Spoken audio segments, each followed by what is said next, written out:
fiddlesticks! What, Wilbur? We just got hit and I think my back has all been out of shape. You gotta talk with those whippersnappers at the Advocates Law Firm. They're the best injury lawyers around. What? Pipe down, Clarence! Abner's telling me about the lawyers and the advocates. So what happened to you, Abner? I was walking across the street with the light when some young punk came screeching around the corner. I lost a toe. What? Shut it, Clarence! If you get injured, the advocates get results. AdvocatesLaw.com. This podcast is brought to you by the Washington State Department of Health. When we think about the COVID-19 vaccine hesitancy in the Black community, let's remember, it didn't happen by chance. It's justified in history. But the will to change the narrative is strong today, and our people are lending their voices to the conversation. We're sharing our stories and the reasons that made us choose the vaccine so we can lead the way for others to make a well-informed choice too. To hear our stories, visit hereforuswa.org. Hey, it's Miles. Thank you guys for listening to the Men's Room Daily Podcast. Have you heard our newest podcast? It's called The Greatest Story Never Told. Download it today on radio.com. Be sure to subscribe. New episodes are uploaded every Tuesday at noon. Unfortunately, what you're about to hear is real. The members of this radio program are simply not that bright, or what some people would call educated. They are merely stupid. They're not trying to offend anyone on purpose. And all have played doctors on TV. You have been warned and are cordially invited to join the party.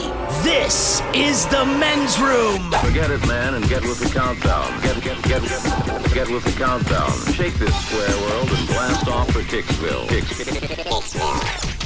The trippers, the grasshoppers, the hip ones, all gathered in secrecy and flying high as a kite. This is the Men's Room with Miles and Thrill. You know what they say, shake your radio more than 3 times, and you're playing with it. You're listening to the Men's Room. And away we go. Welcome to Season 15, episode number 3,312. Along with Steve the Thrill Hill, D. Ted Smith, and Mike Hawk. And you are in the Men's Room. On tap today, Ryan Castle joins us from his home basement dungeon-type studio, and once again, we will sit and spin. Today, the 10 songs that rock bands play live the most. We will play Profile This. Plus headlines, Men's Room Shot of the Day, fun with listener emails, and everyone's favorite, TV Time with Ted. Click, clack. Drinkity drunk. All right, here we go. 3 sailors are stranded on a deserted island. No phone, no lights, no motor car, not a single luxury. In Tanzania, miner who collected rare gemstones like Thurston Howe is now as wealthy as can be. In England, the weather started getting rough, and into the sea, a man's SUV was lost. Tourist in Italy sits on statue and breaks its toes from the museum he was tossed. And scientists say the smallest dinosaur ever found, they messed up. It's just a lizard. That is all coming on today's very special episode of The Men's Room. And now, here's the question. Hola, bitches. Good day to you and yours. By the way, did you see a picture of that thing? Oh, yeah. That's a silly little bastard. Tiny little lizard. On yesterday's show, we briefly talked about 4 unfortunate boaters off the coast of Alaska. They were enjoying a day on their 20-foot skiff until they crashed into a humpback whale. They managed to make it to shore, but all 4 had to go to the hospital. Meanwhile, in Minnesota, in the healing waters of Lake Minnetonka, a water skier was injured when he crashed into a police boat. Now, as of right now, no one is saying who's at fault, but no one wants to hit any kind of police vehicle because it rarely works to the benefit of the civilian. For example, in Australia, a man crashed his van into several parked police vehicles. He ended up going to jail for it. Not so much because he crashed the van, but because inside of the van he had $140 million worth of methamphetamine. Yep. And crashes don't just happen on the water or on the ground. The sky can be a pretty messed up place too. In Wyoming, 3 hot air balloons with a total of 38 people went crashing into the ground because of a gust of wind. And in Germany, 1 person was injured when a small plane crashed into a coffee shop. Actually, it wasn't Germany, it was Greece, my mistake. Either way, the point is, today we're talking about crashes, and I don't care who you are, you've been in one. It may have been your fault, it may not have been your fault, or maybe you just witnessed one. But that's what we want to know today.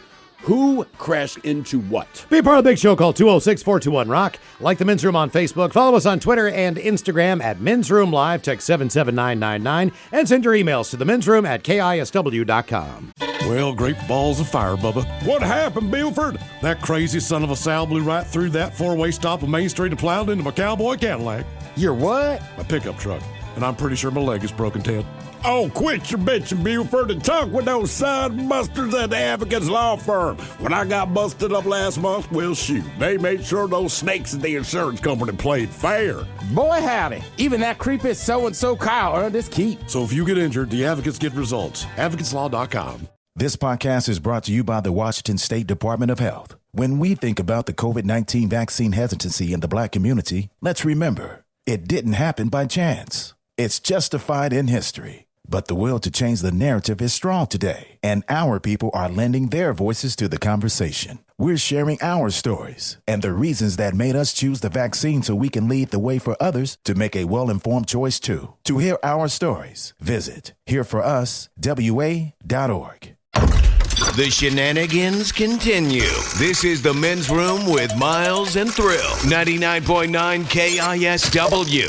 Oh, no, Malcolm. The shenanigans are just getting started. All the y'all's had away we go. Welcome to Season 15, Episode number 3,312. What a large and in charge program we have for you today. Guaranteed future repeat. You say to yourself, one of these days, Miles is going to have to go in and get his colonoscopy.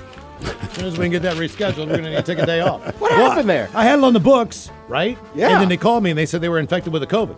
Oh. So then I couldn't go in. We don't want to infect your butt. Right, exactly. I was like, I don't want that down there. You know what I mean? Could you imagine the coughing, the sniffling going on? It's bad enough for your face. Miles, your butt is sniffling. Exactly. Watch you. Listen to my farts. It's crazy. Yeah, so we're going to have to take a day off. So this is going to be a guaranteed future repeat in case they want me in on a Tuesday, which I believe they do. I'm not making that up. Oh, yeah, that's right, yeah. So this might be our guaranteed future repeat. You might be hearing this down the road when I get my bungus, taken care of. So. Sounds solid, Brev. Yeah. Huge show for you today as Ryan Castle joins us from his home basement dungeon type studio. And once again, we will sit and spin. And today what we have, and this is pretty cool. You know how they have like live track listings on the internet. You can go see what bands play, what night, what shows, what their set You mean lists back were. when bands played? Yeah, back in the day of live music. Those were the days. Yeah. Well, someone went back, and what they did was, on every single tour, they looked at the set list for 50 major rock bands. All right. To find out which song they played live the most. And it's like anything else. You go to a concert, it's a band you want to see, there's a song you love, sometimes they play it. Depending on how big the song is, sometimes they do not. If you're a huge fan of the band, there's going to be a pretty good chance that they won't be playing your favorites because You know how that goes. they're not the most popular ones in the world. But this is the ones where you can guarantee, like, look, if you go to a concert, I don't know who. Chili Peppers. Red Hot Chili What song Peppers. are they going to? Under the Bridge. Under the bridge. And I wish they wouldn't. But they're going to. They're going to. And that's when I go get a beer, and that is not a joke. Yeah, they played that at Key Arena. And, I know they did. I was like, how about Because that? they've played it every time they've ever played. So today, Ryan's going to tell us what band it is, and then based on the band, and these are big rock bands, you will know them. What song do you think from that band they play more times live than any other song in their catalog? Okay. So that's going to come up today with 10 songs that rock bands play live the most with Sit and Spin. And today on the program, we're going to be talking about who crashed into what. We will start with this amazing story that happened yesterday in Greece. I don't know if you guys saw this or not, but a man basically who was training to be a pilot. Training. Yeah. He smashed his plane into a village coffee shop in northern Greece yesterday morning. He injured himself, not too bad though, and caused minor damage again to the coffee shop. Again, he flew the plane into a building. Yes. The kid walked away. Police said the accident occurred during a morning training flight. The 19-year-old pilot, he was flying solo, apparently lost control of the aircraft and hit a large tree in the main square of a village. The tree broke the force of the crash, fortunately, and then the plane proceeded to hit a first-floor balcony above a coffee shop before settling with its tail on the ground against the building's facade without catching fire. The coffee shop, fortunately, was closed at the time. Good. Pilot was taken to the hospital with non-life-threatening injuries, but if you see this plane, it's basically it's all like someone propped it up on the tail in the front of the building. Yeah, it's just vertical. The fact that this kid just walked away from that's amazing. I would say he needs more training. Yeah. And then It'll help. We can stay in the air here a little bit. And I don't know, we've talked about hot air balloons a little bit on the program, depending on the situation. When I was a kid, When I was a kid, and I've never been on one, but when I was a kid, I always thought, man, oh man, that's got to be real, real cool, right? And then you get older and you learn physics and things, and I consider, and I'm like, I do not want to do this. I'm sure it's beautiful, and I'm sure if all goes well, it's relaxing. I just don't know that I would ever chill out the entire time I'm up there. Well, I know for a fact we had, when I was living in Morgantown, West Virginia, they have a huge hot air balloon festival every year, and it's a big deal, man. They bring out wineries and all this stuff. I don't really get it. I couldn't get it at the time. Again, I'm 19, 20 years old, so this is not really my speed, wine and cheese and balloons. It's still not. But the morning show. Wine and cheese and balloons, really? The morning show at the radio station I worked at, they had the opportunity to go and get up in a hot air balloon. And I thought, well, that's really cool. How are they going to do that? Are they going to broadcast from up there? What are they going to do? Well, they went on at 6 a.m., and we were also all invited to go. Okay. So we could all get out there and go and take a free hot air balloon ride if we wanted to. I didn't really want to do it or anything like that. But when they let me know the takeoff was at 4:45 in the morning. A.M.? A.M. Yeah. No. A.M. So they were going to go up before they even started their show. And I'm like, hell no. I mean, I'm not getting up at that time in the morning because the air's calm. You know, that there's less chance for error. I guess you could pretty well just pick the balloon straight up and sit it right back down. That explains. Well, my parents lived in New Mexico. God, I went there, I don't know, 10, 11 years ago. But the point was. Well, that's one of the bigger ones in the world. Intentionally scheduled this trip because my mother was like, look, you've just got to see this to believe it, the number. And what is it, like just a big convention of hot air ballooners and they'll take off. And it's this really big deal, right? So booked the trip. I am there for it. Much like you were saying, my mother told me what time it starts. And I'm not making this up. Yeah. I did not see a single balloon because she was like, well, I want to say they lift off at like 5:15 or something. I was like, listen, Mom, I love you. I'm not watching that. Well, the whole point of this hot air ballooning, just for me, from it defies my own personal physics. As far as what an aircraft should be able to do, the fact that it can't steer itself. Right. I mean, there's no way to steer it. Right. So basically, you're at the mercy of the weather patterns. The wind. That's it. Ride this is the not wind, right. You know what I mean? like the wind. Da, da, I'd really da. go up in a helicopter. At least I know that damn thing's going to land where I park my car. Hopefully, I've been in a Yeah. version of a hot air balloon in Disney World. They have one that goes like straight up, but is tethered. It's tethered, and it comes back down. That's No, fine. but wait. Now, right before we moved away from Baltimore, maybe it happened right after. I don't remember. Either way, they had a hot air balloon that was tethered right down by Power Plant Live. Oh, right? I remember. And this thing went up, and I can't remember how many people were on it, but a significant number of people. And it's tethered, and it's safe. Well, the wind went nuts. They couldn't bring this thing back down. These people were up there for like 45 minutes. And this thing is slamming into buildings and rocking these people around. And I'm like, right, that's the quote-unquote safe one, and that has happened. And we know for a fact that with COVID and the pandemic, a lot of people are doing a lot more outdoorsy things. They're going to national parks, et cetera, et cetera. Like Yosemite? Yeah, that place is packed. Like, you can't get into Yosemite's parking lot until 8:30 because they close them. Because I actually followed them on Twitter. Oh, yeah. Them and another, I think it's Glacier. Yeah, they Glacier. They get pretty full as well. And here, Olympic. And they get packed as well as Mount Renner. So there's it's pretty popular. And Yellowstone. And no different than Jackson Hole, Wyoming. It's called Rainier. Jackson Hole? Yeah, Jackson Hole. For 45 minutes, Clinton Phillips and his family soared in a hot air balloon on Monday morning. Oh, look at us. High above Jackson's Hole. They were in the valley in Wyoming that is popular with tourists. Quote, "This is the greatest thing we've ever done as a family," he recalled thinking. Then a strong gust of wind threw Mr. Phillips' balloon out of control. I looked past my wife and I just screamed, "Brace for impact!" Thanks, Dad. After the impact, when they rolled out of the balloon, Mr. Phillips said everyone in his family was limping. His son had a concussion and his wife's ribs were broken. The balloon carrying Mr. Phillips and 20 others was one of not one, not two, but 3 hot air balloons owned by the same company to crash on Monday morning at about the exact same time. Damn. The precise number of people injured was unclear. Local sheriff's office said All of multiple them. victims were taken to the hospital. Mr. Phillips said his family planned to seek medical care on their own. At least one victim was flown to a hospital in Idaho Falls. President of the company said that there were at least 38 passengers total. Officials from the National Transportation Safety Board, they're there to figure out what in the hell's going on. They even have to deal with hot air balloons. Yeah. Each balloon landed hard under unknown circumstances. Did they land hard or did they crash? That's like me driving into a brick wall and saying, we braked really swiftly. Shortly before 8 a.m., the 3 balloons crashed across an area that was approximately 1/3 of a mile wide. Keep in mind, they don't just land and stop. they bounce and Right, drag. right. You know what I mean? This thing is going. I was dragged, slammed in the ground 4 times for 200 yards, said Mr. Phillips. You didn't know when it was going to stop. In an interview Monday night, the president of the Wyoming Balloon Company, and they elect him. That dude gets chicks. Just say you know that. it, man. He's in Vegas. I'm the president of the Wyoming Balloon Company. Ooh. Here's a condom. The tour company that owns the balloon said they made high wind landings in response to a sudden wind gust that came about. The forecast just called for light winds. It was going to be a fine morning. High wind landings happen every once in a while, but every high wind landing looks like a crash, he added. It's going to skid. It's going to bounce. But Monday's landings were much more severe. The winds were so strong, it took us 300 feet to stop after I opened the valve. Damn. That's a pretty long drag.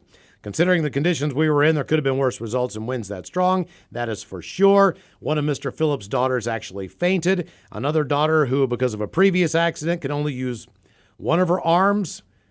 She managed to stay inside the balloon only because she was squashed under fellow passengers, which was actually a fortunate thing.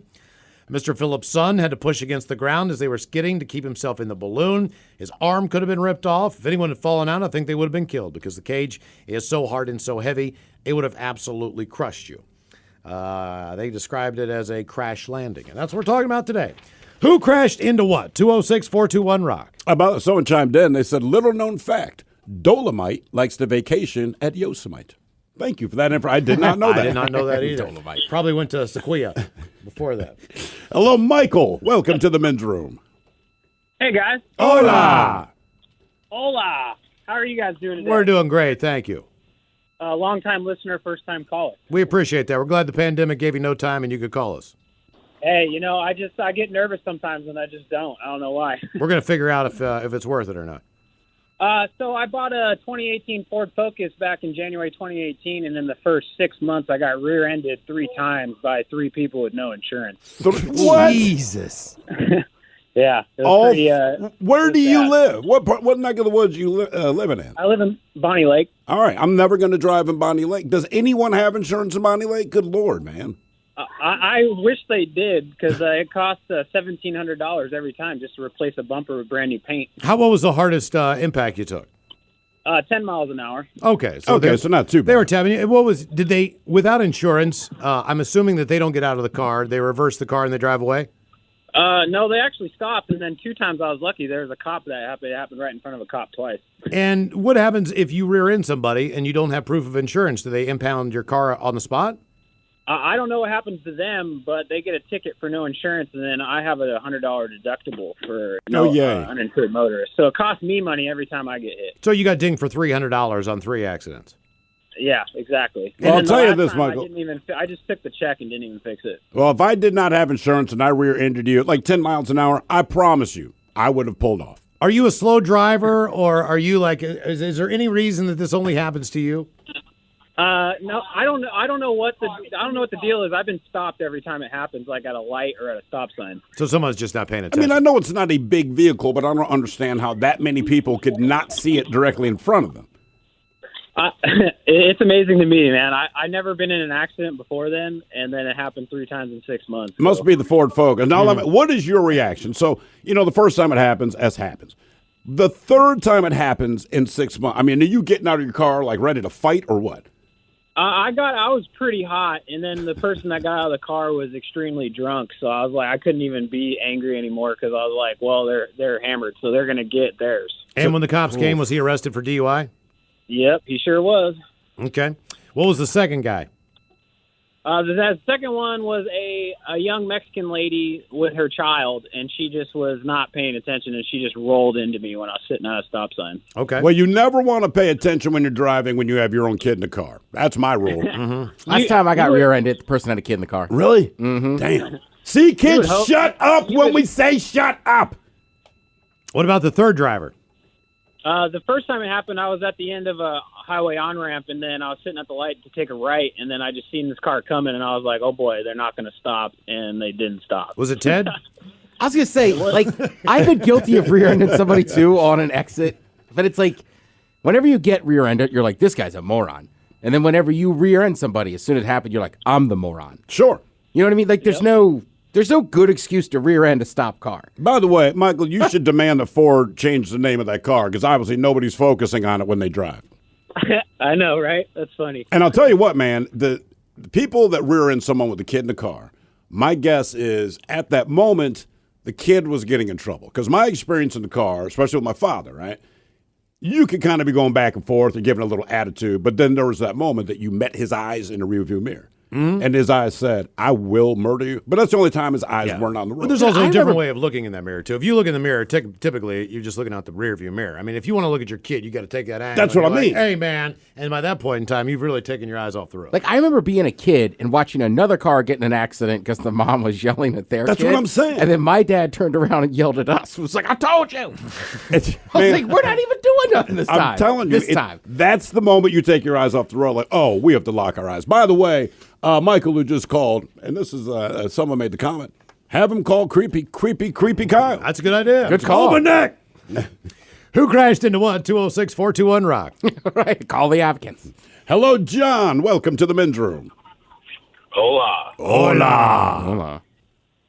Well, what's that?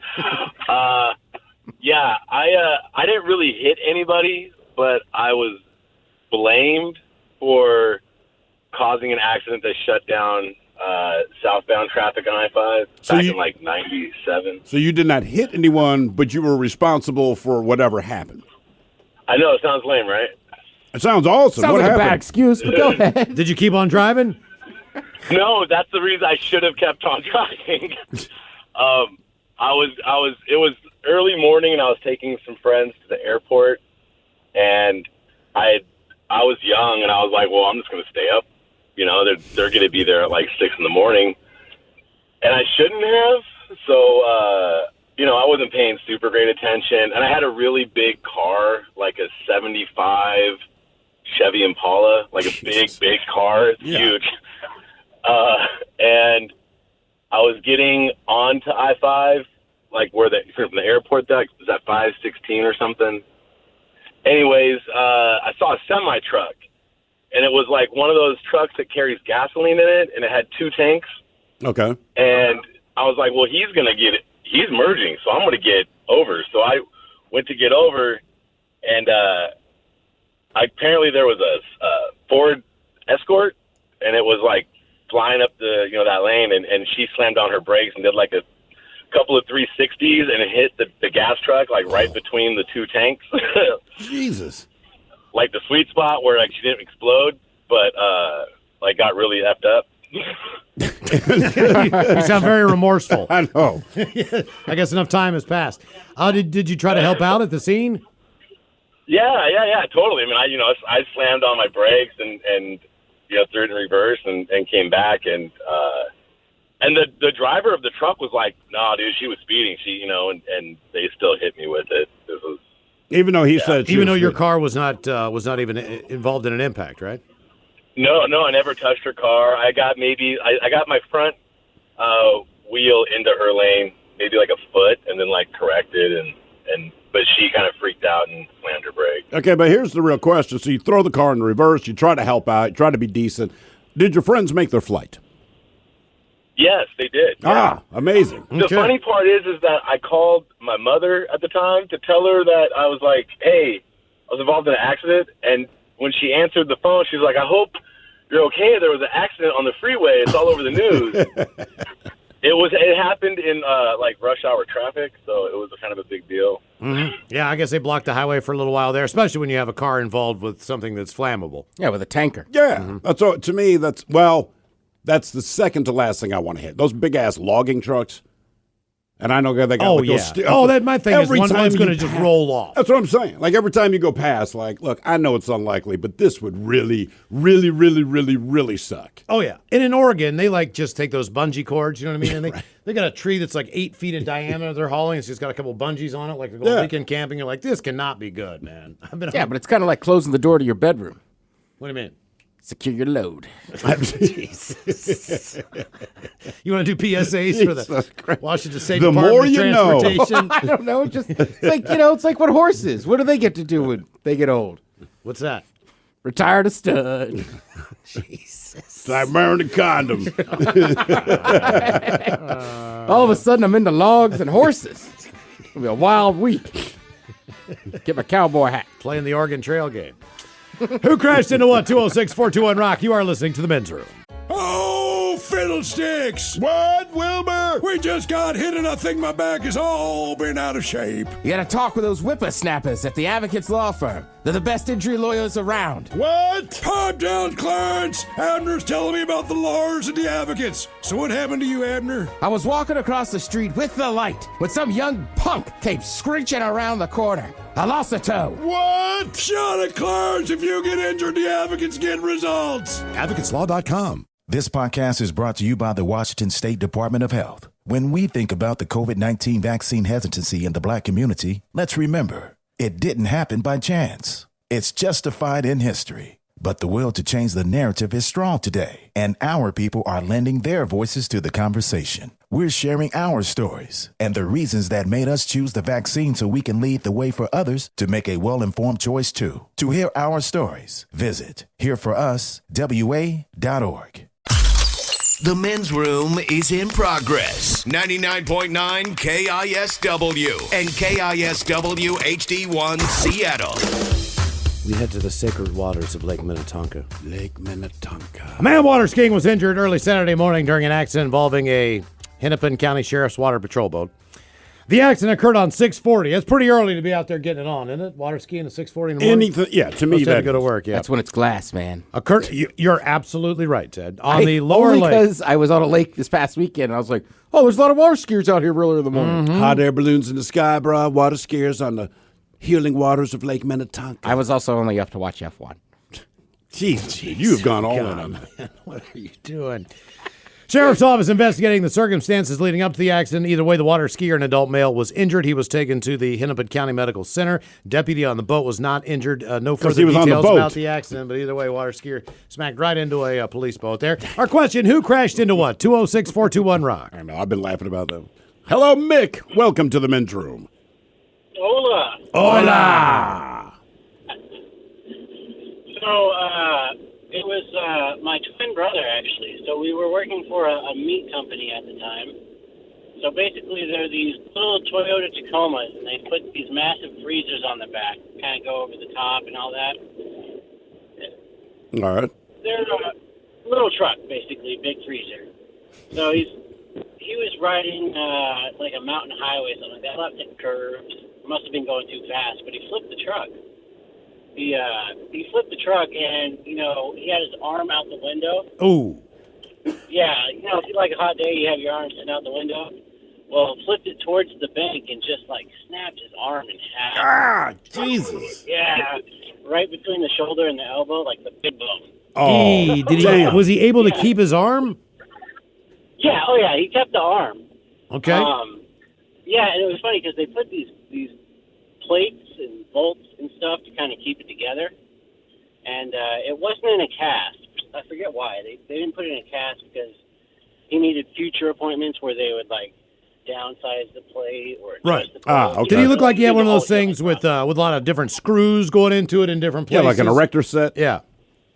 No, all of it was internal. Okay. So there wasn't anything coming out of it. So every time that they had to resize these screws, they had to cut them open again?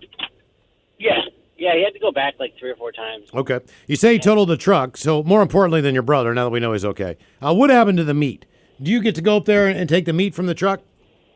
I don't think that they lost any. There's a big lock on the door, so I mean, it was all jumbled up, but yeah, they didn't lose any meat. And the meat company's kind of shiesty. I think they probably just... So they sent a truck up there. Yeah, they sent a refrigerated truck up there immediately to get their meat. So you guys are working for shiesty meats. All okay. Right. Was the meat good? I mean, yeah. Okay. Meat. Did you get free meat anytime you wanted to? Well, not anytime we wanted to, but it happened quite frequently. Okay. Now, you said this was your twin brother? Yeah. Did you guys ever pull the switcheroo? And you know exactly what I'm talking about? No. Has he ever dated anyone where you're like, you know what, man? Does he have a bigger penis than you do? I don't think so. Okay. But you guys were twins and you were both meat packers? Yeah. Yeah, that's crazy. Keep it in the family, I guess. You know what I mean? Like, it makes sense. You know, you're twins. You probably think the same. If you're twins, We all should right, both be meat packers. Yeah, I was thinking the same thing. I would think, why don't one of us get the job, and then we can split how much we actually have to work? All right, if they don't know I have a twin brother, and I got this gig, like, hey, listen, bro, now I'm going to get hammered tonight. There's no way I'm going to show up at work tomorrow. You say one insurance but you policy. Go, right, but you go in for me. They don't know. Take Am them I home. packing meat or do I have to carve it? Like cut it up? I don't know. They're just driving it. Whatever the Look, job is. We could do the responsibilities. Like, we're twins, right? I go get the car. I put in my name. But we use the same name. All right. You use my driver's license when you drive it. You know No what I mean? cop's going to be like, you look like the twin of this guy. Exactly. I will just get one insurance policy. We'll get one car. We'll have one job. And then who decides what we're going to do that day will just depend on what we want to do. Like, why don't you work tomorrow, and then I'll take the car in. Right, flip a coin. Yeah. Or I'll go to the grocery store or whatever. You got one checkbook. I feel like it only ends. The only story you ever hear is like the one twin just always uses the brother's name to get out of getting arrested. You hear that one a lot. And you would do that, too, under the circumstances. Right. I mean, you have to. No, that's my twin brother. You can't prove it. Yeah. Who crashed into what? 206-421-ROCK. Hello, Sam. Welcome to the men's room. Hola! Hola! Yeah, so the story I have is pretty crazy. I don't know anybody that was involved. I was just directly involved with helping assist the sheriff's office. But I was working over in Coeur d'Alene on the lake there over the 4th of July. And it just so happened that on a clear, sunny day, two planes collided head-on into each other. Unfortunately, all 8 people on board both planes died. Yeah, you. This happened, about a month ago or so, right? Did you see that happen? No, actually, I was 16 miles away from it, and I responded to it. The sheriff's office dispatch asked for help, so we went and helped. What do you help do? I mean, I've never had the experience, nor do I want to, of seeing two planes that have collided. But I mean, when you get there and you see this debris field, is anything still on fire? I mean, how bad is the scene? Actually, surprisingly enough, so one of the planes was a seaplane, and you'd think that something from the seaplane would float.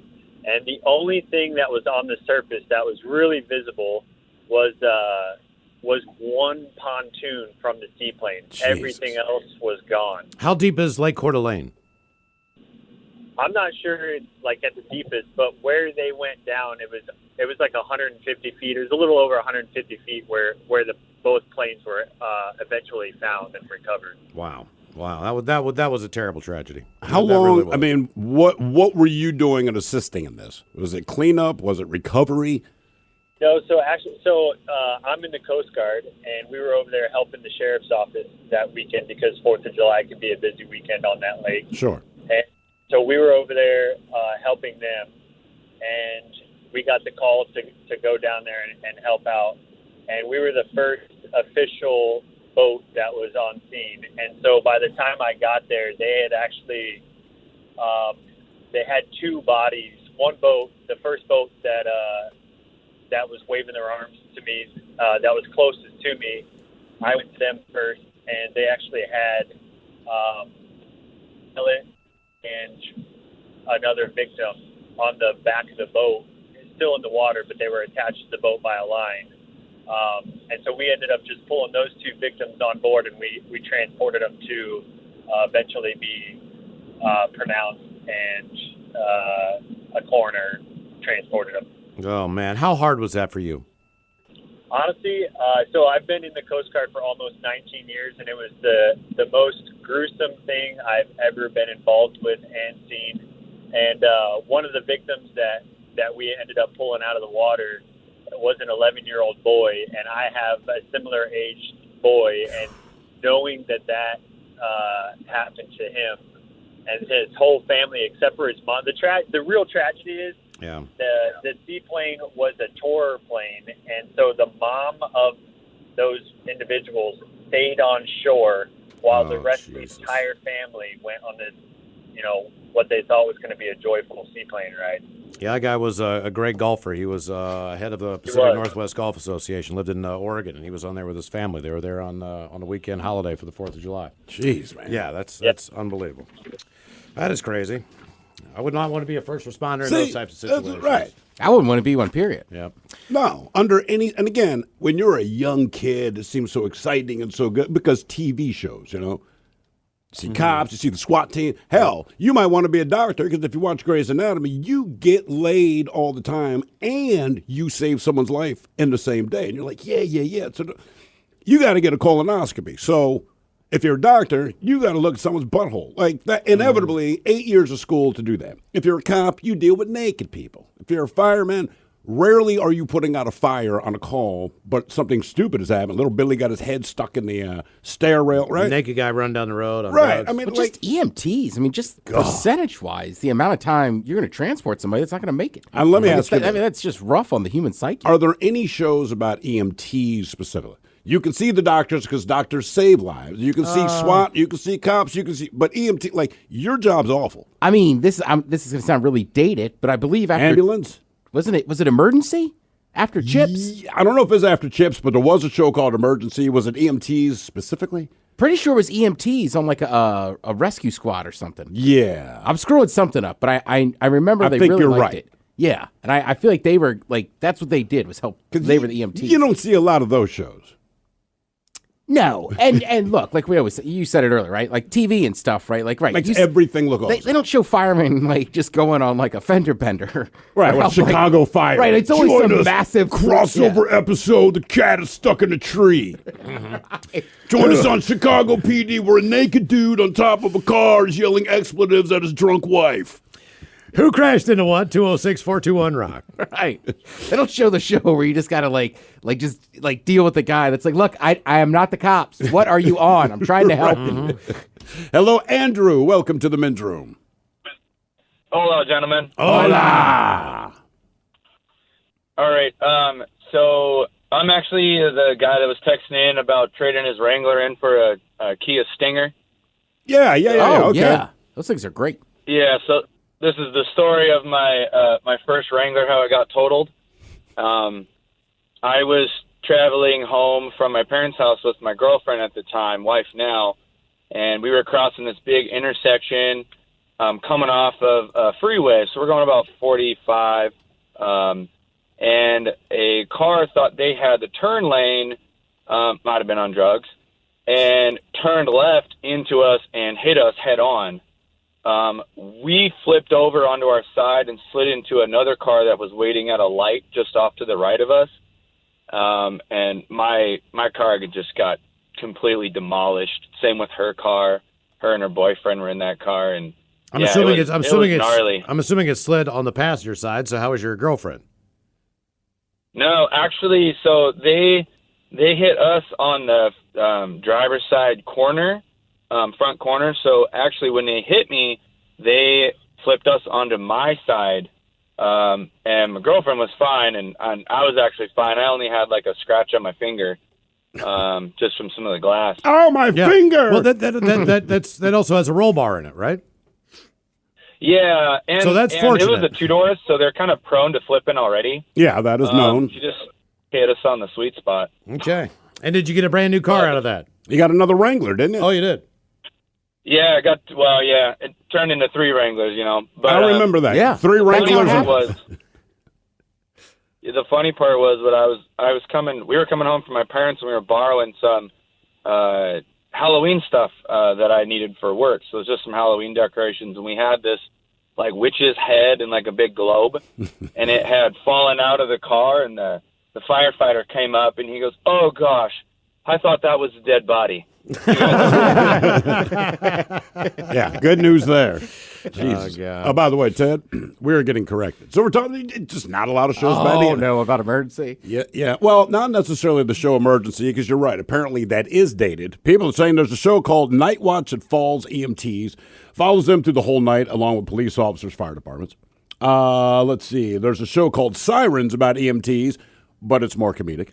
Live Rescue on A&E follows EMTs. You think that have to be a lot to of Rescue- overdoses too? Rescue 911, and they say they're recently on the show Boston Fire, that they had a similar kind of episode, where I guess a cat's in a tree or something. Yeah. So they're out there. Who crashed into what? 206-421-ROCK. It's amazing what you learn when you show how stupid you are. And Emergency. They're excited. It was a show about paramedics in L.A. County. All right. Yeah, because I think they were always checking in with Rampart. Wow. Your memory is crazy to me. It is. Right. Why I remember specifically the opening of the show, I don't know. Hello, Kelly. Welcome to the men's room. Hola. Hola. How's it going today? Doing great, Kelly. Thank you. How are you? Doing well. Fantastic. Was that you're doing well or I'm doing well? I'm doing well. Okay. Just driving home from work. Cool.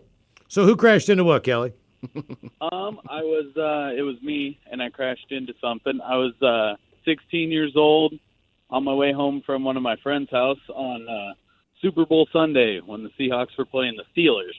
Yeah.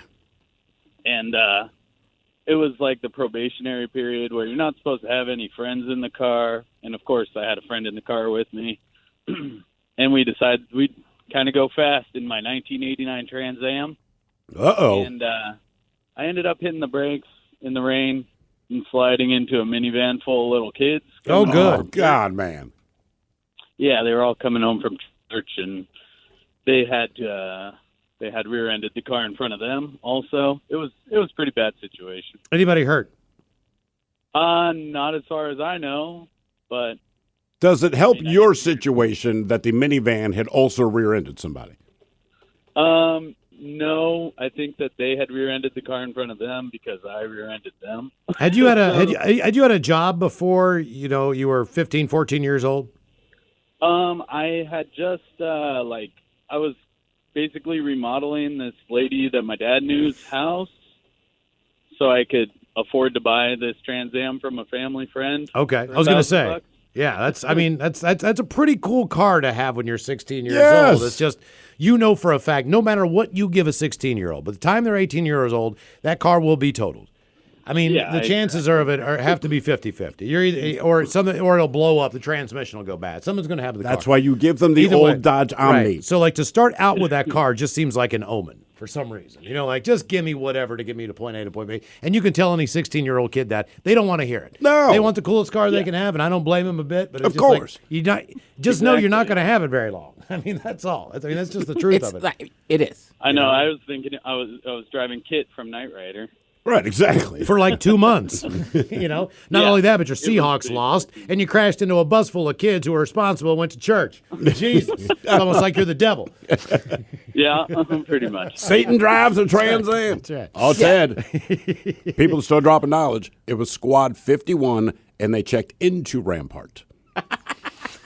And then Rampart got famous for years later because they had all the crooked cops and stuff. Yeah. Again, talking about the show Emergency, which I believe was on, late 70s, early 80s? Right. So my brother loved those shows. I mean, I watched them in replays. They were already off the air by the time I was old enough to watch them. I wish I could say that. Who crashed into what? 206-421-ROCK. I was a lonely kid. What did you do? Was it like you tied a string to a paper boat or something? No, that's our buddy Jason. It's a different person. Not Jason we work with. Right. Yeah. I mean, I used to play, you throw a tennis ball against the house to work on grounders. Mm-hmm. Look, that's not the worst thing, though. Unless you have to do it all the time. Out of the season. Hello, Justin. Welcome to the men's room. Hey, how's it going, guys? Hola. Doing great, man. So a couple years ago, about 4 years ago, my buddy and I were driving down some dirt roads over in eastern Washington, and he was driving his dad's Jeep, who he had just recently fixed up completely and sold back to his dad, and came around this dirt road corner trying to kick the back end out a little bit, lost control, went up on the bank on the other side of the road, did a complete 180, and landed on the driver's side door facing the opposite direction. Okay. And the best part was I had a broken ankle at the time, so my crutches that were in the back seat were now scattered in the middle of the road. I was dangling from the passenger seat trying to get the buckle off, and he's already out down the road taking pictures of me. Were you able to roll it?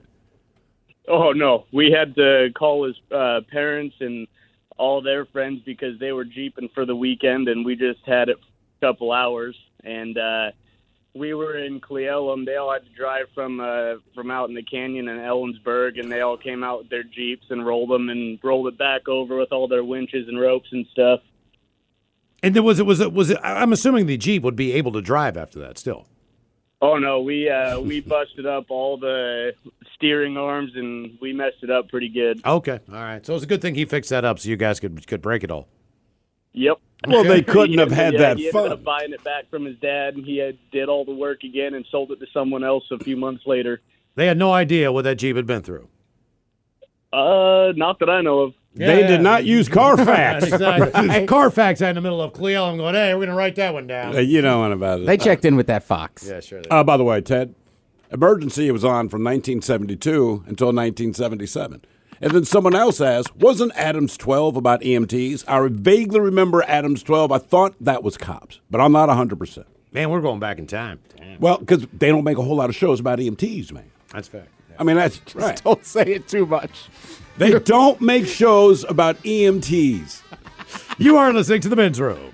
This podcast is brought to you by the Washington State Department of Health. When we think about the COVID-19 vaccine hesitancy in the Black community, let's remember, it didn't happen by chance. It's justified in history. But the will to change the narrative is strong today, and our people are lending their voices to the conversation. We're sharing our stories and the reasons that made us choose the vaccine so we can lead the way for others to make a well-informed choice too. To hear our stories, visit hereforuswa.org.